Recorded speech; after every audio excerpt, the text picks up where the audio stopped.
Emmanuel Macron et Michel Barnier, n'oubliez pas jeudi, pendant que vous applaudirez l'équipe représentant un pays qui commet un génocide, n'oubliez pas qu'à Gaza, il n'y a plus de terrain de football. Et pourtant, l'équipe israélienne tire quand même, mais dans la poitrine des enfants. N'oubliez pas qu'en Palestine, comme au Liban, les frappes sont aériennes et qu'elles massacrent des innocents. Il ne sera jamais ni normal, ni moral, ni même raisonnable d'accueillir les bras ouverts Israël en plein génocide. Entre le soutien inconditionnel aux forces de l'ordre et le soutien inconditionnel à l'État israélien, vous avez visiblement fait votre choix.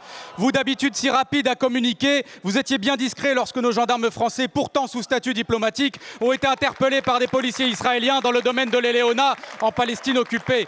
Vous vous prétendez patriote, mais vous laissez Israël piétiner la souveraineté française, car c'est toute la France qui est humiliée quand un de nos gendarmes est mis face contre terre par une police étrangère.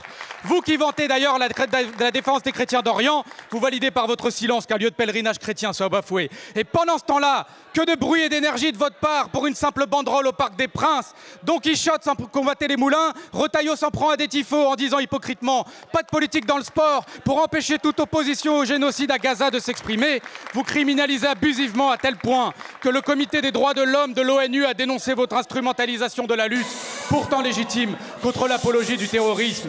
Vous épuisez l'appareil policier et judiciaire contre des gens seulement coupables d'apologie du droit international. Vous rappelez le grave incident qui s'est produit jeudi au domaine de l'Eleona à Jérusalem. La France refuse et refusera toujours que quiconque pénètre armé sans son autorisation dans les 4 domaines qui, à Jérusalem, sont placés sous sa responsabilité et sous sa protection.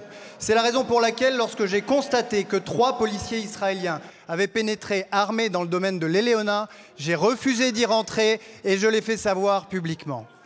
La France condamne le traitement qui a été réservé aux 2 gendarmes brièvement interpellés. C'est tout simplement scandaleux et c'est indigne de la relation entre la France et Israël.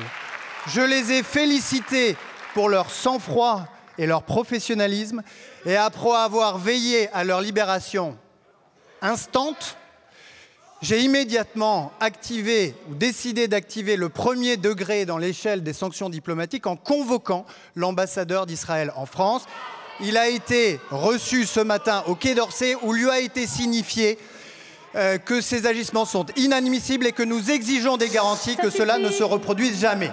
Monsieur le député, permettez-moi une petite précision lexicale. Nous condamnons avec force toutes les violations du droit international et du droit international humanitaire. Mais retourner l'accusation de génocide contre le gouvernement d'un peuple qui l'a subi, c'est non seulement une faute morale, mais c'est également une faute juridique.